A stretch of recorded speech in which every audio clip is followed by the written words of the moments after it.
আজকে আমরা পঞ্চম শ্রেণী 2026 শিক্ষার্থী তোমাদের নতুন ইসলাম শিক্ষা বইয়ের দ্বিতীয় অধ্যায় নবী রাসূল ও মহানবী সাল্লাল্লাহু আলাইহি সাল্লাম এর সাহাবীগণের জীবন চরিত্র এই অধ্যায়ের অনুশীলনী থেকে এমসিকিউ, শূন্যস্থান পূরণ, বাম পাশের সাথে ডান পাশ মিলকরণ, শুদ্ধ অশুদ্ধ নির্ণয় এবং সংক্ষিপ্ত প্রশ্ন উত্তর জানব।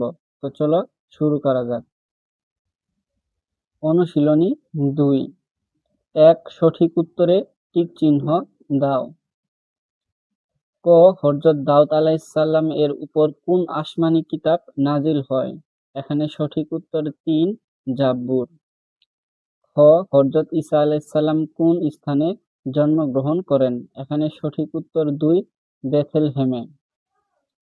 গ কোন গুণের কারণে মহানবী সাল্লাল্লাহু আলাইহি সাল্লামকে আল আমিন বলা হতো? এখানে সঠিক উত্তর 3 বিশ্বস্ততা। ঘ মহানবী সাল্লাল্লাহু আলাইহি সাল্লাম কত খ্রিস্টাব্দে মদিনায় হিজরত করেন? এখানে সঠিক উত্তর 1 622 খ্রিস্টাব্দে। উম জুন্নুরাইন বা দুই নূরের অধিকারী হিসেবে কে পরিচিত ছিলেন? এখানে সঠিক উত্তর 2 হযরত উসমান রাদিয়াল্লাহু তাআলা আনহু। সাইয়্যিদাতুন নিসা কার উপাধি? সঠিক উত্তর 3 হযরত ফাতেমা রাদিয়াল্লাহু তাআলা আনহা। ছ আসাদুল্লাহ কার উপাধি? এখানে সঠিক উত্তর 4 হযরত আলী রাদিয়াল্লাহু তাআলা আনহু। আসতেছে তোমাদের দুই স্থান পূরণ। ক হযরত আলী রাদিয়াল্লাহু তাআলা আনহু ছিলেন খুবই বিনয়ী ও নিরহংকারী। এখানে হবে বিনয়ী। খ হযরত উসমান রাদিয়াল্লাহু তাআলা আনহু এর আদর্শ অনুসরণে জনকল্যাণে আর্থিক সাহায্য সহযোগিতা করব। এখানে হবে সাহায্য সহযোগিতা। গ মহানবী সাল্লাল্লাহু আলাইহি সাল্লাম এর আদর্শ অনুসরণে সততা ও বিশ্বস্ততা সঙ্গে দায়িত্ব পালন করব। এখানে হবে বিশ্বস্ততা। ঘ হযরত উসমান রাদিয়াল্লাহু তাআলা আনহু ছিলেন খুলাফায়ে রাশিদিনের তৃতীয় খলিফা। এখানে হবে তৃতীয়। উম হযরত দাউদ আলাইহিস সালাম খুবই বিনয়ী ও নিরহংকারী ছিলেন। এখানে হবে নিরহংকারী। তারপর চ হযরত ফাতেমা রাদিয়াল্লাহু তাআলা আনহা এর অনুসরণে আর্থিক প্রতিকূলতা ও কষ্টের মাধ্যমে ধৈর্য ধারণ করব। এখানে হবে ধৈর্য ধারণ।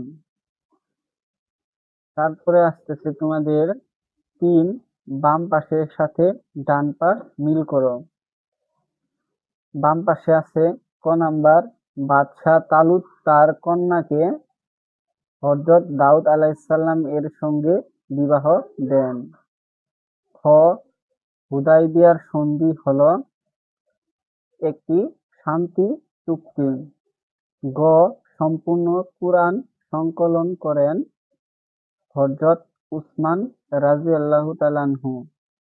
ঘ হযরত ঈসা আলাইহিস সালাম এর অনুসরণে অসুস্থ রোগীদের সেবা করব।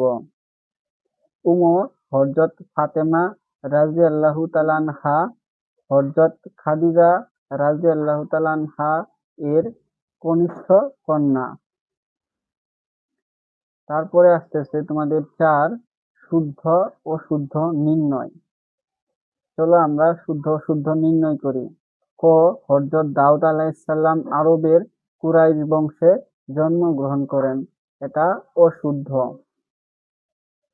খ আল আমিন ছিল হযরত ঈসা আলাইহিস সালাম এর উপাধি। এটাও অশুদ্ধ। গ হযরত উসমান রাদিয়াল্লাহু তাআলা আনহু এর আদর্শ ছিল জনকল্যাণমূলক কাজ করা। এটা শুদ্ধ। ঘ 624 খ্রিস্টাব্দে হযরত মুহাম্মদ সাল্লাল্লাহু আলাইহি সাল্লাম মিরাজে গমন করেন। এটা অশুদ্ধ। তারপর হযরত মুহাম্মদ সাল্লাল্লাহু আলাইহি সাল্লাম এর আদর্শ অনুসরণ করে আমরা বিশ্বস্ত হতে পারি। এটা শুদ্ধ। তারপরে আসতেছে তোমাদের 5 সংক্ষিপ্ত প্রশ্ন। তো চলো আমরা এই প্রশ্নগুলোর উত্তর জেনে নিই। ক নাম্বার প্রশ্নে আছে হযরত দাউদ আলাইহিসসালাম কে ছিলেন?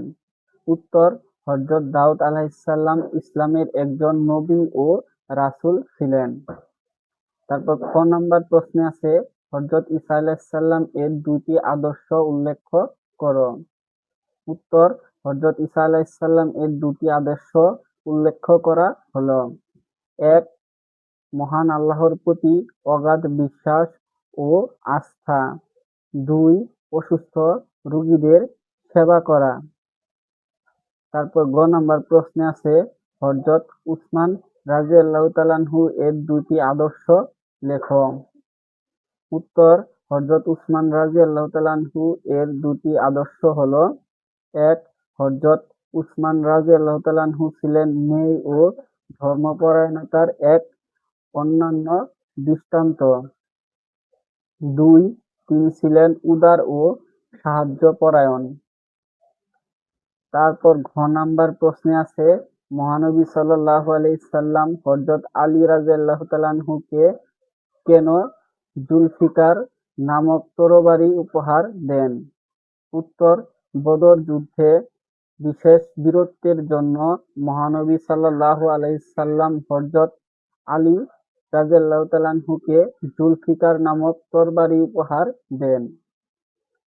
তারপর নাম্বার প্রশ্ন, মুহাজির কাদের বলা হয়?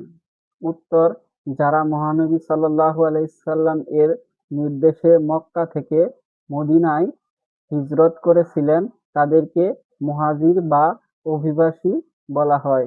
প্রিয় শিক্ষার্থী, পরবর্তী ভিডিওতে আমরা বর্ণনামূলক প্রশ্নের উত্তরগুলো জানবো। সেই ভিডিও সবার আগে পাওয়ার জন্য আমাদের চ্যানেলটি সাবস্ক্রাইব করে রাখতে পারো।